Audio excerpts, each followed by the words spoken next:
இங்க பாரு, நான் நினைச்சேன்னு வையே, ஊர்ல அட்ரஸ் எல்லாம் மாக்கிற ராஸ்கல் உன்ன. எனக்கு கமிஷன் கிடைக்கலனா நான் என்ன வேணாலும் செய்வேன் சாமி. உங்க மந்திரத்தால என்னை அழிச்சாலும் கவலை இல்லை. அதுக்கு முன்னாடி எனக்கு சேர வேண்டிய கமிஷனை நான் வாங்கியே தீருவேன். இது என் தொழில் தர்மம். என்னை ஏமாத்த பாத்தீங்கன்னா நான் என்ன வேணாலும் செய்வேன்.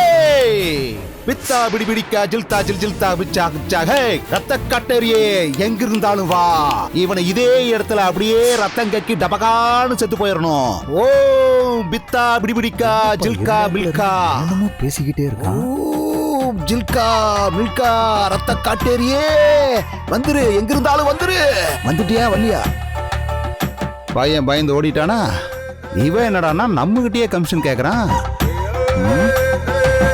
ஒரு வேலை பண்ணுவோம், முதல்ல நாம இங்கிருந்து எஸ்கேப் ஆயிடுவோம். இல்லன்னா ரத்த கட்டேரி நம்மளே பிடிச்சிருச்சுன்னா ஐயோ. ஏய் மகடேஷா, என்ன நினைச்சா எனக்கே பெருமையா இருக்குடா.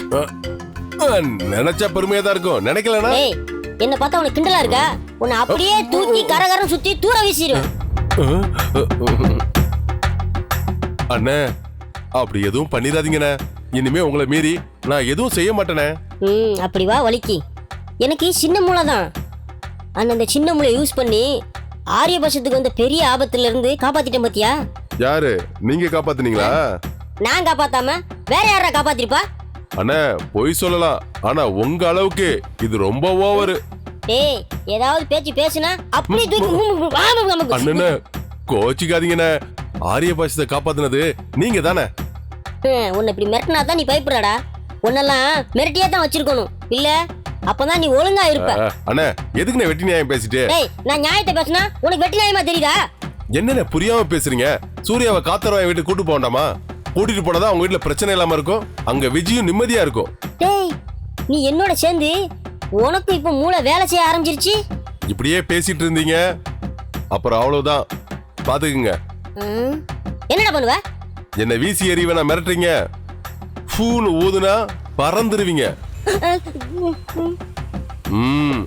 அது என்ன பாக்காதடா, நான் எவ்வளவு பெரிய மனுஷன். நான் சொன்னா உனக்கு தலைக்கு மேல கோவம் வருது. கைக்கு மாட்டின சூர்யாவை ஓட விட்டுட்ட. நாமளே எவ்வளவு பெரிய ஜெகதால கில்லாடி. அவன் பைக்கு பெட்ரோல் போட்டு வாரன்னு சொல்லிட்டு அவன் நம்மளே ஏமாத்திட்டு ஓடிட்டான். அவன் மட்டும் நம்ம கையில கிடைச்சான், அவன் இன்னைக்கு தொலைஞ்சான் ராஸ்கல். அண்ணா, சூர்யா நம்ம கிட்ட இருந்து தப்பிச்சது உண்மைதான். அவனை பிடிக்கும்னு நினைச்சிருந்தா அப்பவே பிடிச்சிருப்பேன். ஏதோ போயிட்டு போறான்னு விட்டுட்டேன். எதுக்குடா அப்படி செஞ்ச? என்னென்ன புரியாம பேசுறீங்க? சூர்யாவை காத்தவராய் வீட்டுக்கு கூட்டு போறதை விட முக்கியமானது ஆரிய பாஷம் விஷயம். அவருக்கு இருந்த நல்ல பேருக்கு ஒரு கெட்ட பேர் வர இருந்துச்சு. நம்ம முயற்சி பண்ணதால இன்னைக்கு அவர் நிம்மதியா இருக்காரு. அட ஆமா, நீ சொல்றதுலயும் கொஞ்சம் அர்த்தம் இருக்க மாதிரியே தெரியுது. கொஞ்சம் இல்ல, அதுதான் உண்மை. நீ பெரிய அறிவாளி மாதிரி பேசுற, இது கூட உனக்கு தெரியல? சரி சரி, நீ ரொம்ப பேசுற. அந்த சூர்யா இந்த வழியா தான் காலேஜுக்கு போவான். அவனை அப்படி கோழி அமுக்கிற மாதிரி அமுக்கி அக்குல தூக்கி அப்படி காத்தோட விட்டு தூக்கிட்டு போயிருவோம். சரி வா போலாம். டேய், மறந்துட்டியா? தூக்குற என்ன?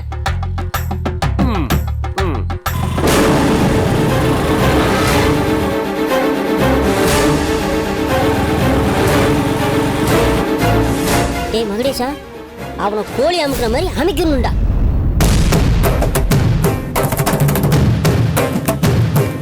டேய் நிறுத்து நிறுத்து. டேய் புடி புடி புடி புடி புடி.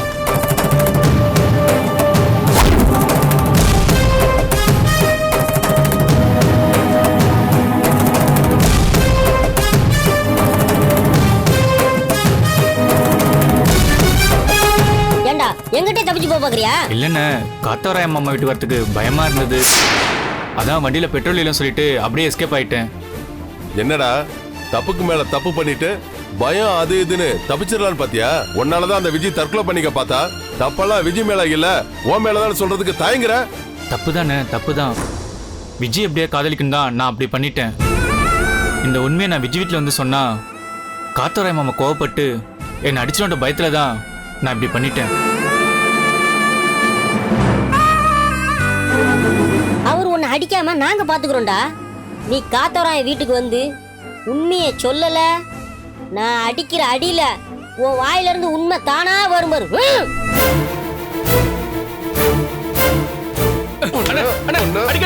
அடிக்காதீங்க நான் கொஞ்சம்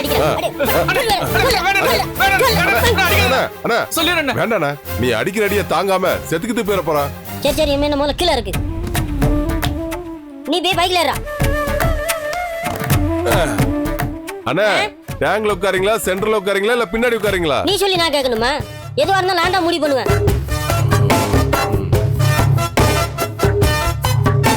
சரி சரி நீங்க முன்னாடி போங்க, நான் பின்னாடி வரேன். அண்ணா கோச்சிக்காதீங்கண்ணே, வயசுல பெரியவர் நீங்க. அண்ணா இல்லண்ணே, நீங்க பெரியவர், என்கிட்ட போய் கோச்சிக்கிட்டு வாங்கண்ணே, வண்டியில ஏறுங்கண்ணே, போலாண்ணே. அதெல்லாம் எனக்கு தெரியும், நீங்க முதல்ல போங்க. இந்த வழியா ஏதாவது வண்டி வந்தா லிஃப்ட் கட்டி நான் வரேன். டேய் வண்டி ஏறா, சீக்கிரம் முதல்ல போங்க. நீங்க போய் நான் காத்தால எடுத்துட்டு வரேன். போடு.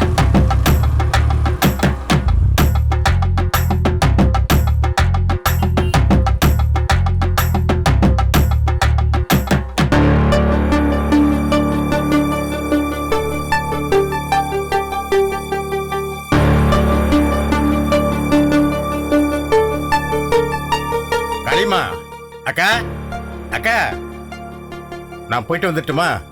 இருப்பா, ஒரு வாய் காபி சாப்பிட்டு போலாம். பச்சை தண்ணி கூட நான் சாப்பிட்றதா இல்ல அக்கா. அகல்யாவை பாக்குற வரைக்கும் என் மனசு ஆறாது, அது வரைக்கும் நான் எதுவுமே சாப்பிட்றதா இல்ல. ஐயா கோவப்படாம கொஞ்சம் நிதானமா இருங்க. நான் எதுக்குமா கோவப்பட போறேன்? அதுக்கு இல்ல, போற இடத்துல கோவப்படுற மாதிரி சில சந்தர்ப்பங்கள் ஏற்படும், அதான் சொன்னேன். எந்த சந்தர்ப்பம் வந்தாலும் சரி, எந்த சூழ்நிலை வந்தாலும் சரி, நான் கோவப்பட மாட்டேன்.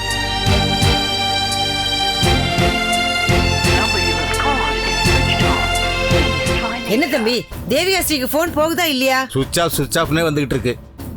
நான் சொல்லல தேவிகாஸ்ரீ நல்லவ இல்ல, என்ன அவ நல்லவளா இருந்தா உடனே உனக்கு போன் போட்டு விஷயத்த சொல்லிருப்பாள்ல. அக்கா நீ சொல்றதெல்லாம் பார்க்கும்போது அவ ஏதோ சதி பண்றாருன்னு தான் எனக்கு தோணுது. நான் எதுக்கும் அவளை நேரா போய் பார்த்துட்டு வந்துடுறேன். ஐயா வணக்கங்க. வணக்கம். நீங்க? என் பேர் சண்முகங்க. சினிமாவுக்கெல்லாம் ஃபைனான்ஸ் வாங்கி கொடுக்குற மீடியேட்டரா இருக்கேன். உங்க சின்ன பொண்ணு அகல்யா இப்ப ஆலவந்தான் வீட்டுல தான் இருக்கா.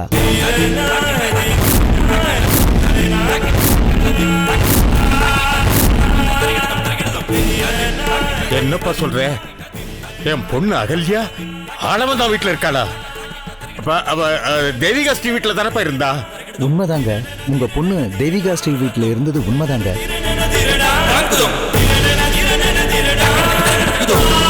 தேவிகா ஸ்ரீ சினிமா படம் எடுக்கிற விஷயமா என்ன அவங்க வீட்டுக்கு வர சொன்னாங்க.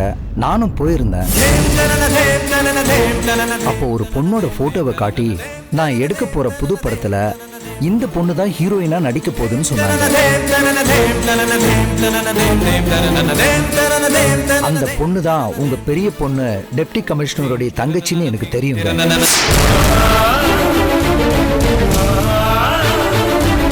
நான் எடுக்க போற படத்துக்கு நீ ஃபைனான்ஸ் வாங்கி கொடுக்கணும்னு தேவிகா ஸ்ரீ சொன்னாங்க.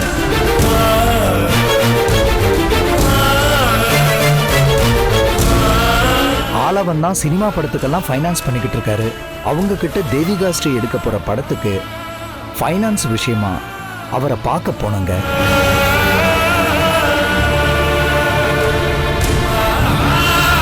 அவர்கிட்ட உங்க பொண்ணு அகல்யாவுடைய போட்டோவை காட்டினாங்க.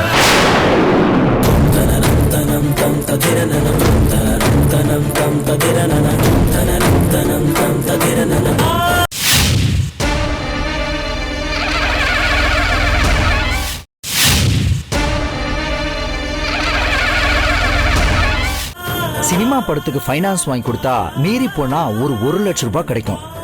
இந்த போட்டோல இருக்கிற பொண்ண என் வீட்டுக்கு கூட்டிட்டு வந்தா உனக்கு 10 லட்சம் ரூபாய் தரேன்னு ஆளவன் தான் சொன்னாருங்க. ஆளவன் தான் சொன்னதும் எனக்கு சந்தேகம் வந்துச்சு. விவரமா கேட்கும் போதுதான் தெரிஞ்சது அந்த போட்டோல இருக்கிற பொண்ணு உங்க பொண்ணுன்னு. இதுல ஏதோ வில்லங்க இருக்குன்னு தெரிஞ்சுதான் தேவிகா ஸ்ரீ வீட்டுல சாமியார் ஒருத்தன் இருக்கான். அவன்தான் பணத்துக்கு ஏதோ ஆசைப்பட்டு இடையில என்ன மாய மந்திரம் பண்ணான்னு தெரியல. இப்போ உங்க பொண்ணு ஆளவன் தான் வீட்டுல தான் இருக்காங்க.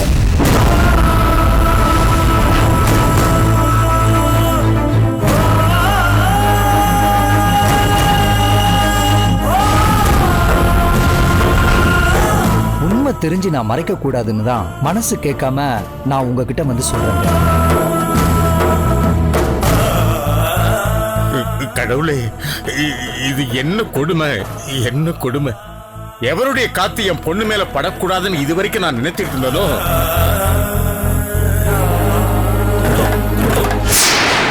இப்ப அவ வீட்லயே போய் என் பொண்ணு தங்கியிருக்காளே, இத நான் எங்க சொல்லி அழுவேன்?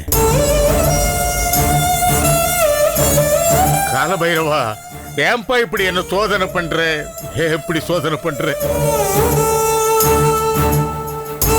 ஐயா, ஆலவன் தான் வீட்டுல உங்க பொண்ணு இருக்குன்னு நான் சொன்னேன்னு தயவு செஞ்சு சொல்லிடாதீங்க ஐயா. ஆலவன் தான் மோசமான ஆளு, என்ன கொலை கூட பண்ணிடுவாருங்கய்யா. எனக்கு நீ உதவி பண்ணிருக்கப்பா, உன்னை நான் காட்டி கொடுக்க மாட்டேன். இந்த இத செலவுக்கு வச்சுக்க. ஐயா, எனக்கு பணம் எல்லாம் வேணாங்க ஐயா. உங்களை பத்தியும் உங்க பெரிய பொண்ணை பத்தியும் எனக்கு நல்லா தெரிஞ்சதால தான் என்ன நடந்தாலும் சரி உண்மையை உங்ககிட்ட சொல்லிடலான்னு தான் நான் வந்தேங்க ஐயா. நல்லபடியா போயிட்டு வரேங்க ஐயா, வாப்பா. வரேம்மா. தம்பி, இன்னும் என்ன யோசிக்கிற? உடனே கிளம்பி போய் அந்த ஆளவந்தன் வீட்டுல இருக்கிற அகல்யாவை கூட்டிட்டு வந்துரு. ஆளவந்தன் மாதிரி இருக்கிற அயோக்கிய வீட்டுல நம்ம அகல்யா இருக்கவே கூடாது. ஆளவன் தான் விட்டு படியேறி எப்படி என் பொண்ணை கூப்பிடுறதுன்னே எனக்கு தெரியல. என்னென்ன பண்ணி வச்சிருக்கானோ, என் பொண்ணு எப்படி எல்லாம் மாத்தி வச்சிருக்கானோ எனக்கு தெரியல. இப்படியா என்ன அவன் பழி வாங்குவான்? படுபாவி படுபாவி, எல்லாம் என் தலைவிதிக்கா, என் தலைவிதி தலைவிதி. சரி, என்ன பண்றது? பெத்த பாவத்துக்காக எல்லாத்தையும் அனுபவிச்சு தானே ஆகணும். நான் வரேன், போய் பார்க்கிறேன்.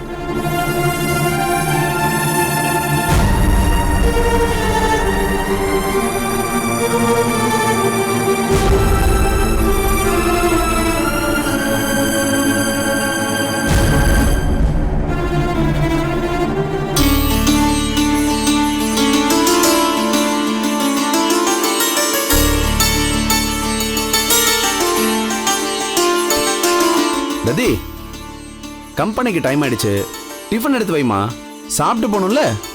டிஃபன் எதுவும் செய்யல, வெளியே கடையில போய் சாப்பிட்டு போங்க. நான் எதுக்கு வெளியில போய் சாப்பிடணும்?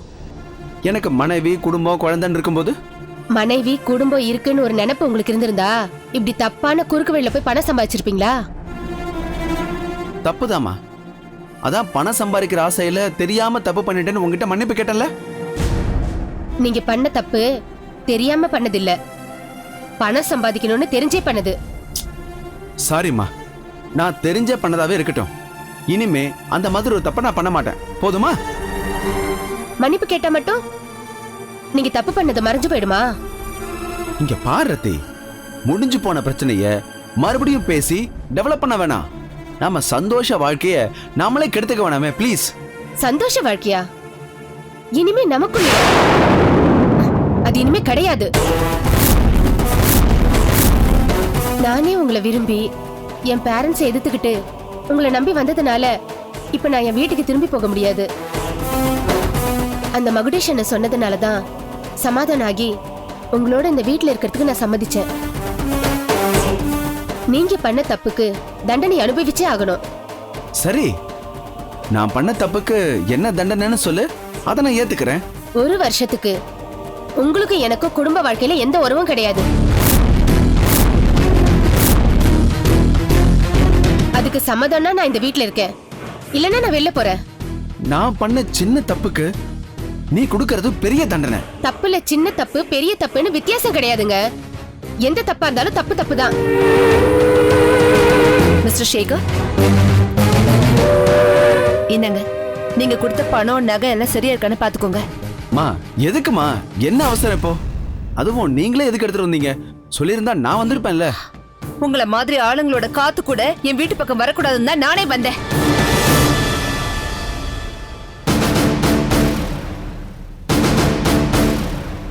என்னங்க, முதல்ல புடிங்க. என்ன என்ன நகை பணம்? உன் புருஷன் புதுசா ஆரம்பிக்க போற கூல்ட்ரிங்க்ஸ் ஃபேக்டரிக்கு என் வீட்டுக்காரு பெர்மிஷன் எடுத்து போடலன்னா என் வீட்டுக்காரு என் பையனையும் கொண்டுடுவேன்னு இவர் மிரட்டினாரு. அதுக்காக தான் இந்த பணமும் நகையும் என்கிட்ட கொடுத்தாரு. நல்லா செக் பண்ணிக்கோங்க, பணமும் நகையும் சரியா இருக்கான்னு.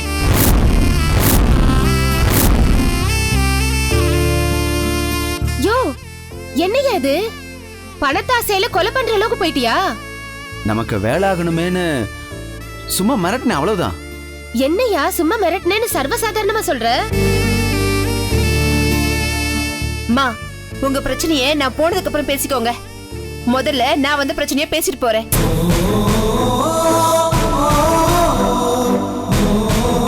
என் வீட்டுக்காரையும் என் மகனையும் நீங்க கொலை பண்ணிடுவேன்னு மிரட்டினதுனாலதான் நானும் பயந்து நீங்க சொன்ன மாதிரி அந்த பணத்துக்கும் நகைக்கும் ஆசைப்பட்ட மாதிரி நடிச்சு நீங்க கேட்ட மாதிரி என் வீட்டுக்காரர்கிட்ட உங்களுக்கு கையெழுத்து வாங்கி கொடுத்தேன். அதனால என் வீட்டுக்காரு என்ன வெறுத்து ஒதுக்க ஆரம்பிச்சாரு. பணத்தாசை பிடிச்ச பேயின்னு வாய்க்கு வந்தபடியில என்ன திட்டினாரு. அதெல்லாம் நான் எதுக்கு பொறுத்துக்கிட்டேன் தெரியுமா? உங்களால என் வீட்டுக்காருக்கும் என் மகளுக்கும் எந்த ஆபத்தும் வந்துடக்கூடாதுன்னு தான்.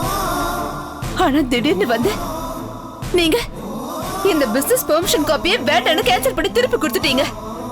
ஏன்னு எனக்கு தெரியல, அது தெரிய வேண்டிய அவசியமும் எனக்கு இல்ல. ஆனா உங்களால என் வீட்டுக்காருக்கும் என் மகனுக்கும் எந்த ஆபத்தும் வந்துடக்கூடாது. அம்மா, இனிமே நீங்க இருக்கிற பக்கமோ ஏன் திசைக்கு கூட நான் திரும்பி பார்க்க மாட்டேமா.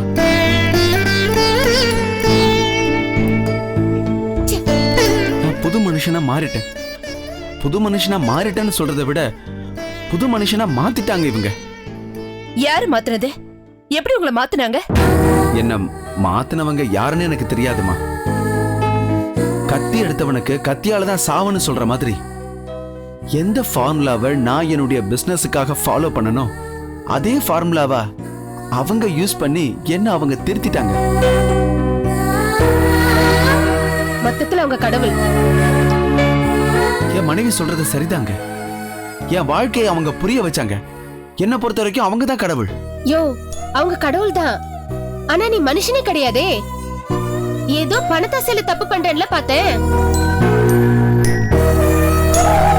எப்ப கொலை பண்ற அளவுக்கு போயிட்டியோ இனிமே என்னால குடும்பம் நடத்த முடியாது. சீ, நெல்லுமா, உன் வீட்டுக்கார பண்ணது தப்புதான். உன் வீட்டுக்காராலதான் இப்ப என் குடும்ப பிரச்சனைல இருக்க. குடும்ப பிரச்சனை நம்மள மாதிரி பொம்பளைங்க போராடிதாமா ஜெயிக்கணும்.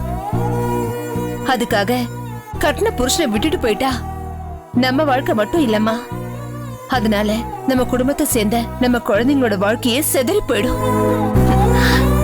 இங்க பாரு, உன் புருஷ பண்ண தப்ப மன்னிச்சு அவர் கூட சேர்ந்து வாழ முயற்சி பண்ணுமா. என்னம்மா உங்க வாழ்க்கையை நாசம் பண்ண ஏன் புருஷனுக்கு நீங்க சப்போர்ட் பண்ணி பேசுறீங்க? இல்லம்மா, பணம் சம்பாதிக்கிற ஆசையில தான் இவர் தப்பு பண்ணிருக்காரு. இனிமே பண்ண மாட்டாருன்னு நினைக்கிறேன்.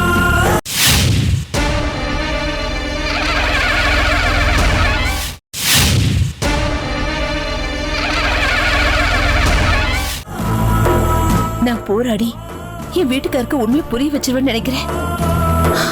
சரி, நான் வரேன். என்ன மன்னிச்சிருங்கம்மா. என்னால தான் உங்க குடும்ப வாழ்க்கை பாதிச்சிருச்சு.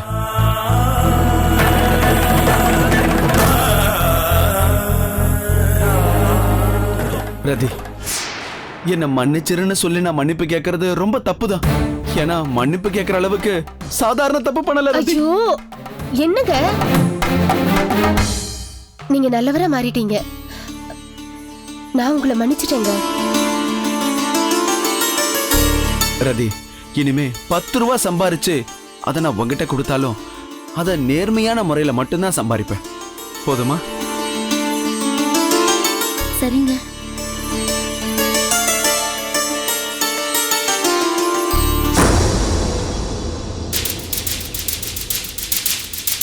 மாமா, இந்த வருஷம் நம்ம கிராமத்துல இருக்கிற ஏரியில மீன் பிடிக்கிற கான்ட்ராக்டை யார் எடுத்தாலும் அதுல வர லாபத்தை கான்ட்ராக்ட் எடுக்கிறவங்க 10% லாபத்தை தான் எடுத்துக்கணும்.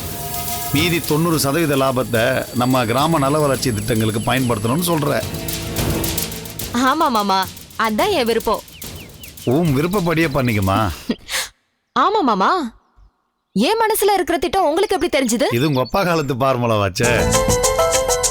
அவர் உயிரோட இருக்கிற காலம் வரைக்கும் நம்ம ஊர்ல மீன் பிடிக்கிற கான்ட்ராக்ட் மட்டும் இல்லம்மா, பாரச்சந்தை ஏலம் விடுறது, ரோடு போடுற கான்ட்ராக்டர், பாலம் கட்டுற கான்ட்ராக்டர், எதுவா இருந்தாலும் நீ சொல்ற மாதிரி 90% கிராம நல வளர்ச்சி திட்டங்களுக்கு கொடுத்து வந்த பழக்க வழக்கம் தான்மா நம்ம ஊர்ல இருந்தது. அந்த பழக்க வழக்கங்கள்லாம் உங்க அப்பா எங்க அக்கா காலத்தோட போயிடுச்சுமா. எங்க அக்கா மட்டும் இருந்திருந்தா இப்போ. ஐயோ மாமா, என்ன இது? எதுக்கு எடுத்தாலும் பொம்பளை மாதிரி அழுதுகிட்டு? பாசத்துக்கு முன்னாடி ஆம்பளை பொம்பளை வித்தியாசம் எல்லாம் கிடையாதுமா. சரி சரி, முதல்ல கண்ணை தொடச்சுக்கோங்க. சரிம்மா சரிம்மா, இனிமே அழமாட்டம்மா. ஐயோ மாமா, இந்த ஒரு வார்த்தையை மட்டும் என்கிட்ட சொல்லாதீங்க. எனக்கு விவரம் தெரிஞ்ச நாள்ல இருந்து இந்த வார்த்தையை கேட்டு கேட்டு போர் அடிச்சு.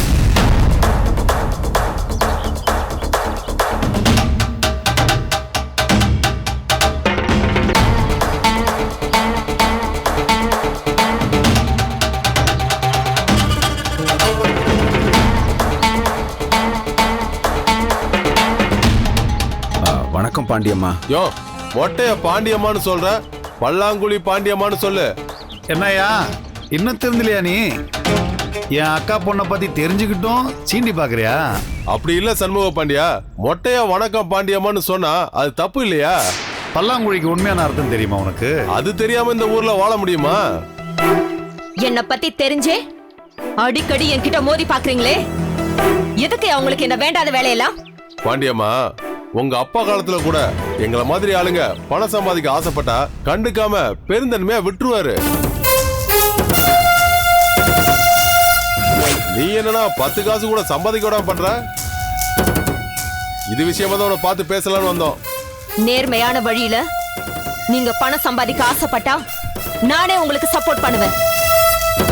அதை விட்டுட்டு குறுக்கு வழியில நீங்க யாரு பணம் சம்பாதிக்க நினைச்சாலும் இந்த பல்லாங்குழி பாண்டியம்மா ஒருபோது சம்மதிக்க மாட்டா, சப்போர்ட்டும் பண்ண மாட்டா. என்ன பாண்டியம்மா நிலைமை புரியாம பேசுற? 4 காசு இருந்தா தானே நம்மளால மதிப்பாங்க. அதுக்காவது பணம் சொத்துன்னு சம்பாதிக்க வேண்டாமா? அதுக்கு அடுத்தவனை ஏமாத்தி பணம் சம்பாதிக்க நினைக்கிறீங்களா? பாண்டியம்மா, அடுத்தவனை ஏமாத்தி பணம் சம்பாதிக்கிறதா நீ ஏன் நினைக்கிற? அவன் ஏமாந்து நம்மகிட்ட கொடுத்ததா நீ நினைச்சுக்கோ.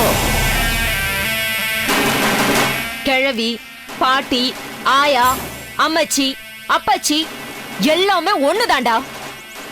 பண்றது பித்தலாட்டம். இதுல தப்பே பண்ணாத மாதிரி விளக்கம் வேற. நீங்க தான் உலகத்தை சரியா புரிஞ்சுக்காம பேசுறீங்க. நான் நல்லாவே புரிஞ்சு வச்சிருக்கேன்.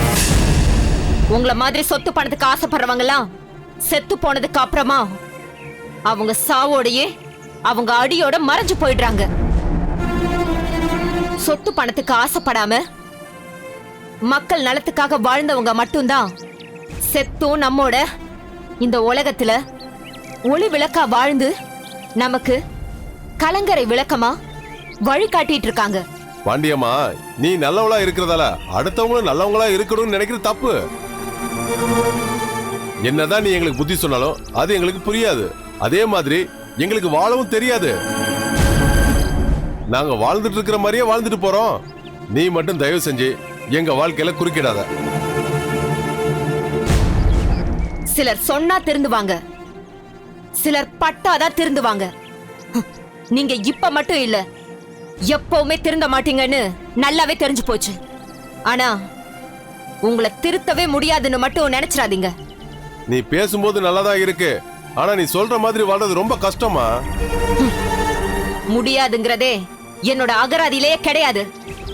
நீங்க ஏன் வந்தீங்க, எதுக்கு என்ன பார்க்க வந்தீங்கன்னு எனக்கு நல்லாவே தெரியும். நம்ம ஏரியில மீன் பிடிக்கிற கான்ட்ராக்ட் விட போறாங்க. அதுல நீங்க 2 பேரும் ஏலம் எடுத்து பணம் சம்பாதிக்க திட்டம் போடுறீங்க. அதுக்கு என்கிட்ட சமரசம் பேசி கான்ட்ராக்ட் விஷயத்துல தலையிடாதீங்கன்னு என்னை எச்சரிக்கை பண்ண வந்திருக்கீங்க, அப்படிதானே? எப்படி பாண்டியம்மா அத இவ்வளவு கரெக்டா சொல்ற? நீங்க என்ன தேடி வந்திருக்கீங்கன்னா 4 பேருக்கு நல்லது பண்ணவா வந்திருப்பீங்க? 4 பேரோட வயிற்று பழப்புல அடிக்கதானே? அது எனக்கு தெரியாதா? எடுத்த முடிவை எப்பவும் மாத்திக்க மாட்டேன். தப்புக்கு துணையும் போக மாட்டேன். தப்பு பண்றவங்கள மன்னிக்கவும் மாட்டேன். நீங்க போலாம். ஊருக்கெல்லாம் புத்தி சொல்றிய, உன் கூட பிறந்த தம்பிக்கு புத்தி சொல்ல மாட்டியா?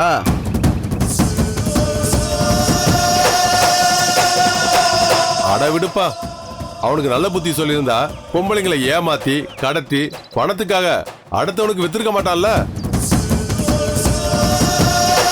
நிறுத்தியா? இவ்வளவு நேரமா நீ யார பத்தி பேசிட்டு இருக்க? என் தம்பி ஒண்ணு தப்பு பண்ணவே இல்ல. அவன் தப்பு பண்ணலையா? ஏமா, உன் தம்பி தப்பு பண்ணாம தான் போலீஸ் அரெஸ்ட் பண்ணி ஜெயில போட்டாங்களா? ஜெயிலுக்கு போறவங்க எல்லாம் தப்பு பண்ணவங்க இல்லடா. வெளியில இருக்கிறவங்க எல்லாம் தப்பு பண்ணாதவங்களும் இல்ல. சந்தர்ப்ப சூழ்நிலையில ஒரு நல்லவன் கூட கெட்டவன் ஆவான்.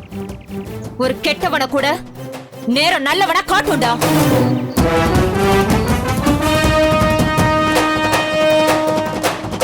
அந்த மாதிரி எந்த தப்புமே பண்ணாத என் தம்பி பிரம்மாவை போலீஸ் சந்தேகத்துல தான் அரெஸ்ட் பண்ணிருக்காங்க. உன் தம்பி தப்பு பண்ணலன்னு சொல்றியா? இல்ல, அவன் தப்பே பண்ணல. நீ சொல்லிக்க வேண்டியதுதான். உன் தம்பி மேல உள்ள பாசத்துல அப்படி சொல்ற. உன் தம்பி தப்பு பண்ணிருக்கான். ஏய் இல்ல என் தம்பி தப்பே பண்ணல. சரி, ஒருவேளை உன் தம்பி தப்பு பண்ணிருந்தா? தப்பு பண்ணா என்னையா? அவன் தான் பல்லாங்குழி பாண்டியம்மாவோட தம்பியாச்சே. பாசத்துல மன்னிச்சு ஏத்துப்பாங்க. ஏய் அதுதான் இந்த பல்லாங்குழி பாண்டியம்மா கிட்ட இல்ல. நான் மனுநீதி சோழ மாதிரி என் தம்பி அப்படி தப்பு பண்ணிருந்தா அப்பவே அவனை வெட்டி கூறு போட்டிருப்பேன். இந்த பல்லாங்குழி பாண்டியம்மாவோட வாழ்க்கையில தப்பு பண்றவங்களுக்கு மன்னிப்பே கிடையாது. இது சத்தியம்டா. டேய் போங்கடா இருந்து, போங்கடா.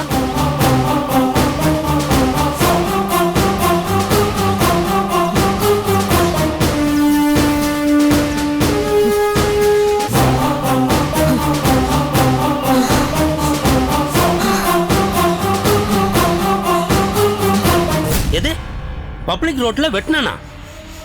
எதுவா இருந்தாலும் நான் பாத்துக்கிறேன். என்னையா என்னையே விலை பேசுறீங்களா? 10 லட்சம் இல்ல 10 கோடி கொடுத்தா கூட என்ன விலைக்கு வாங்க முடியாதியா?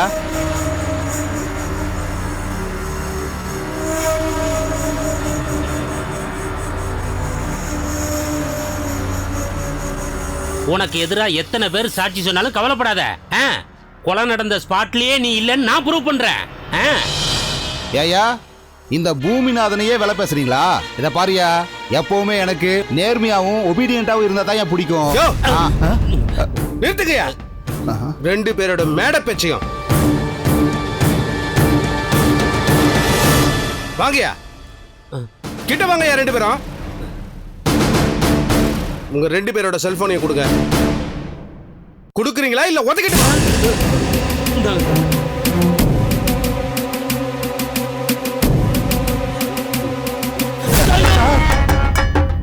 இந்த உலகத்திலேயே ஆஃப் பண்ண போன ஆன் பண்ணாம பேசுற ஆளுங்க நீங்க 2 பேர் தான்யா. உங்களை